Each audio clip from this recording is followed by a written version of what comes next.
And as promised, joining us now from, I would say ESPN, but kind of far along, ESPN, Peacock, NBC, doing great things. King McClure joins us now.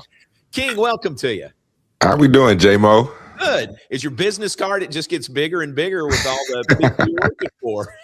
Yeah. It has been expanding a little bit, but I'm glad to be here, and I'm majority with ESPN, but it's expanding a little bit though. It is. And let me ask you about that. We hadn't really talked about, I mean, you told me early on this year that you'd be doing some games for NBC. ESPN's okay with that, obviously, but they allow you to do that with no problems? Yeah, for sure. I mean, ESPN just takes first precedent, and as long as I communicate with them, the few days that NBC wants me to work, I mean, NBC, and I tell everybody else, NBC, Fox, that they know that ESPN takes first precedent, and this is something that we have to, communicate ahead of time, get ahead of it, just in case, so there's no miscommunications or no confusion on the back end. But ESPN's cool with it. I'm on a non-exclusive contract, hoping to change that one day, hopefully soon. But they're good with it. Everybody's good as long as I'm able to work and be able to get games in. Everybody's good. Yeah, well, that's good. I mean, it says a lot about you that that you're in demand like that, and with the Big 12 expansion, the games are spread out more, aren't they? I mean, ESPN used to have the bulk of those, and that's changed. Yeah, it's kind of crazy because when you turn on a Big 12 game, it's literally, I mean, you can go to NBC, you can go to Fox, you can go to CBS, you can go to TNT. You can go to ESPN. I mean, it's so many different options, but I think it's been so great for the conference. And then even when you look at, what ESPN has done in the last, 3 out of 4 weeks, there's been College Game Day out of Big 12 school.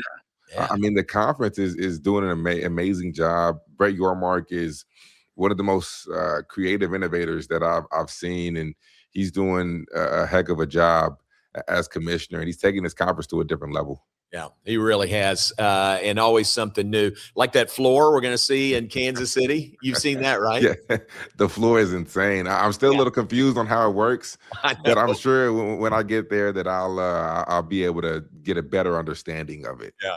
No, so the Baylor men, we play in Orlando coming up in a week or so. It's a week from Saturday. And that floor is down in a warehouse. And David Kay was talking to Coach Drew about, hey, you want to go see that? You want to go see if we can walk through and just see what that floor is like? And Coach Drew's all over it, So, yeah, I love it. So maybe we'll get to see it in person in Orlando. You're doing the game tomorrow, Baylor and Arizona State. I know you're very well versed in both those teams, plus the league as a whole. Baylor is struggling right now. That's pretty obvious. Lost to Kansas State the other night. As you prepare for this game and you look at Baylor, where the Bears are right now, 3-10 in conference play, what do you see? What stands out? Yeah, I feel like they're playing better as of late. And take away that Kansas State game, but before that, to me, it looked like they were playing a little bit better. I feel like making that switch to get Isaac Williams in the starting lineup and bring Ratai off the bench is what Baylor needed. And granted, Isaac Williams was a guy who he's kind of put in an unfair spot because he wasn't expected to be relied on this much year one.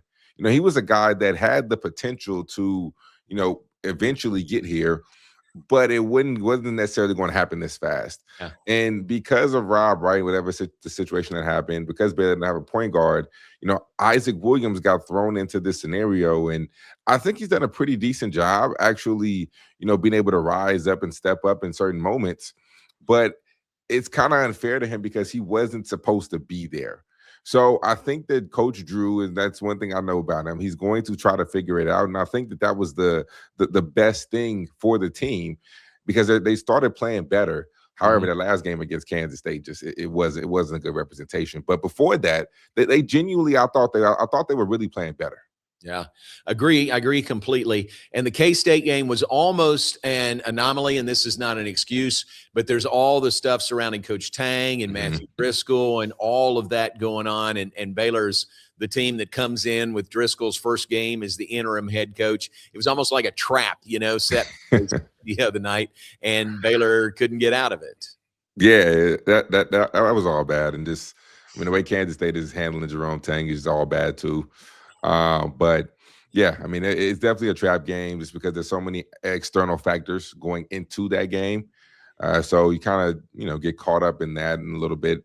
But I just hope, number one, they figure it out over there, and number two, I think Scott Drew will try to, towards his last 4 or 5 game stretch, I feel like they have a chance to make a little bit of noise. Yeah, I agree. I'm always optimistic, that, but I think that is still a possibility with this team, even with the games they have left. We still got Arizona to go, and then at Houston, so there's some tough games still on the schedule, aren't there? Yeah, no, there definitely are. The game tomorrow is almost one of those must-win games. Arizona State's a pretty good team. They come off a big win against Texas Tech, but I feel like that's a game in which you have to win if you're Baylor. That's a game that is pretty much, it's a gettable game. That game with Arizona coming into town, that's going to be a tough one. With them being down, Koa Pete, I don't know how long or how severe this injury is, but I feel like that could be a game in which, this Arizona team is, they're kind of down a little bit right now. With Koa Pete down, with them losing recently multiple times, them potentially losing today. Not today, tomorrow at Houston. This could be an Arizona team that might be a little vulnerable. So you could potentially try to sneak one there. The Houston game at Houston is going to be extremely tough, though. But those other two, I feel like they're possible. There's possibilities. That's good. That leads me into what I was going to ask you about Arizona, number 4, at number 2, Houston tomorrow. What a great matchup there. And with or without Koa Pete, that'd be a tough ask for Arizona, wouldn't it? Yeah, especially playing at Houston. And right. I think that this game will come down to who's ever front court doesn't get in foul trouble. Because I think that right now it's square even when you look at Krivas, when you look at Awaka versus Tugler and Sanak. And, Arizona does a really good job of rotating their 3 bigs, and they play a very unique style, playing inside out, almost that old school brand of basketball that not a lot of teams play. But Houston also plays a unique style, just the physicality, the toughness, the way that they defend you and just try to speed you up and get you out of your offense. So both teams play a unique style, and going into that game, I thought that Arizona would be the team that would make Houston have to adjust their style to now defend Arizona. However, without Koa Pete, I don't necessarily think that that's the case anymore. So I think that Arizona is going to have to adjust to the way Houston plays. And I do think Houston wins that game, especially with it being at home. Yeah, being in Houston. And what about that stretch for the Cougars? They lost at Iowa State. Now they host Arizona.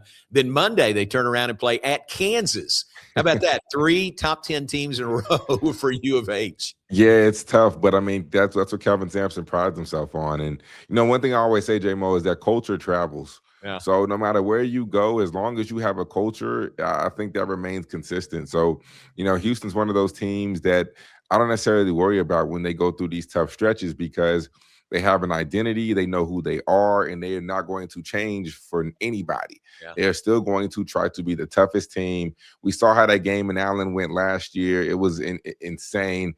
That game against Iowa State, that was a tough one. Joshua Jefferson, that pass that he made towards the end to Heisey, to where Heisey didn't even dip the ball on his 3-pointer. That was as bad of a high-level shot that we will see in all of college basketball all season. So, Houston is going to be right there. They're going to be in every single game. But I do think that after that loss to Iowa State, the one thing I would hate to see is an angry Kelvin Sampson team. Right. And right now they are angry and they are on their revenge tour because they felt like they should have won that Iowa State game.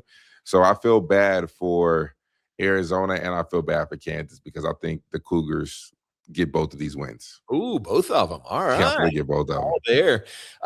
So Arizona and Houston right now tied for the league lead. And of course, Houston's 2-time defending conference champions. Are they still the team to beat? You got to knock out the champ to beat the champ. Are they still the number one? Yeah, I would say they're number one, and primarily due to the fact that Tugler and Sharp and Uzan. You have guys there who have been in that program and who understand how to win.